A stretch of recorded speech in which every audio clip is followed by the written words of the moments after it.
Congress high command Revanth సర్కార్కు తలనొప్పిగా మారిందా? CM Revanth తీసుకునే కీలక నిర్ణయాలకు పార్టీ మద్దతు ఉండటం లేదా? స్వపక్షంలోనే విపక్షంలా కాంగ్రెస్ పార్టీ అధిష్టానం తయారయ్యిందా?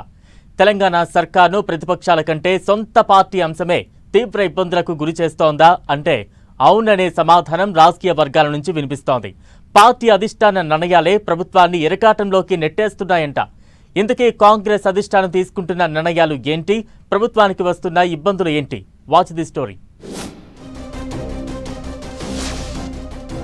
బయటి వ్యక్తుల కన్నా సొంత వ్యక్తులపై పోరాటం చాలా కష్టం. ఇప్పుడు తెలంగాణ కాంగ్రెస్ సర్కార్కు ఇదే అతిపెద్ద సవాల్గా మారిందట.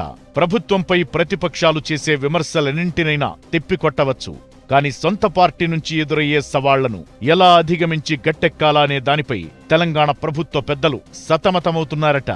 ఏదో ఒకటి రెండు విషయాల్లోనే కాదు, ప్రతి విషయంలోనూ సొంత పార్టీ నుంచి సపోర్ట్ లేకపోగా ఇబ్బందులు పెట్టేలా నిర్ణయాలు ఉంటుండటంతో ఏం చెయ్యాలో అర్థం కావడం లేదట. తెలంగాణ ప్రభుత్వం అత్యంత ప్రతిష్టాత్మకంగా తీసుకునే నిర్ణయాలకు పార్టీ అధిష్టానం సహకారం ఉండటం లేదని పొలిటికల్ సర్కిల్స్ లో పెద్ద ఎత్తున ప్రచారం జరుగుతోంది. రాష్ట్ర ప్రభుత్వం అత్యంత ప్రతిష్టాత్మకంగా కులగణన చేయడంతో పాటు అసెంబ్లీలో బీసీలకు 42% రిజర్వేషన్లు కల్పించాలంటూ ఏకగ్రీవ తీర్మానం చేసింది. ఈ బిల్లును కేంద్ర ప్రభుత్వం ఆమోదించి రాజ్యాంగంలోని 9వ షెడ్యూల్లో పెట్టాలనే డిమాండ్తో ఢిల్లీ జంతర్ మంతర్ వద్ద రాష్ట్ర ప్రభుత్వం పెద్ద ఎత్తున ధర్నా చేపట్టింది. ఈ ధర్నాకు సీఎం రేవంత్ రెడ్డితో పాటు మంత్రులు, ఇతర రాజకీయ పక్షాల నేతలు వచ్చి మద్దతు ప్రకటించారు.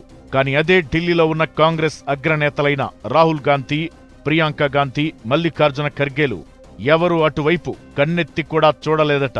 దీంతో ప్రభుత్వం అత్యంత ప్రతిష్టాత్మకంగా చేపట్టిన ధర్నా పొలిటికల్ మైలేజ్ సాధించలేకపోయిందనే టాక్ ప్రభుత్వ వర్గాల్లో వినిపిస్తోంది. అలాగే మంత్రివర్గ విస్తరణ విషయంలో కూడా పార్టీ అధిష్టానం తీరు ప్రభుత్వ పెద్దలను తీవ్ర ఇబ్బందులకు గురిచేస్తోందట.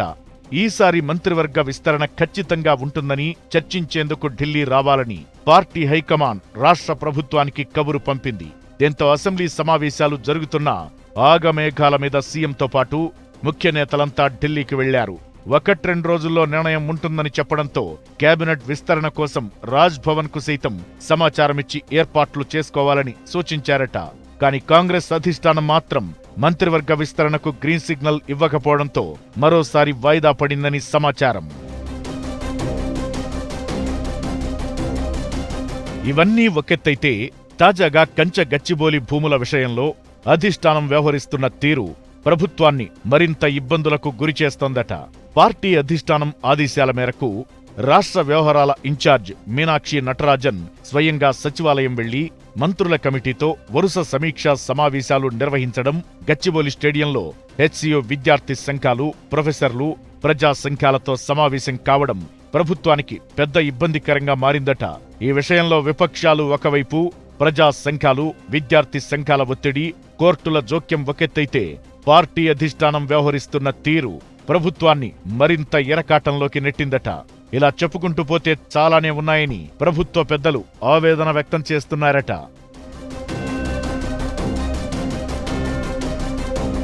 మొత్తం మీద కాంగ్రెస్ అధిష్టానం చర్యలతో ప్రభుత్వానికి, ప్రభుత్వ పెద్దలకు ఏం చేయాలో పాలుపోవడం లేదట.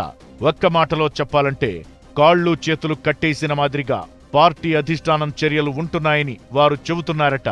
ఇక ముందు కూడా పార్టీ అధిష్టానం చర్యలు ఇలాగే కొనసాగితే ప్రభుత్వానికి మరిన్ని కష్టాలు తప్పవనే టాక్ రాజకీయ వర్గాల్లో వినిపిస్తోంది.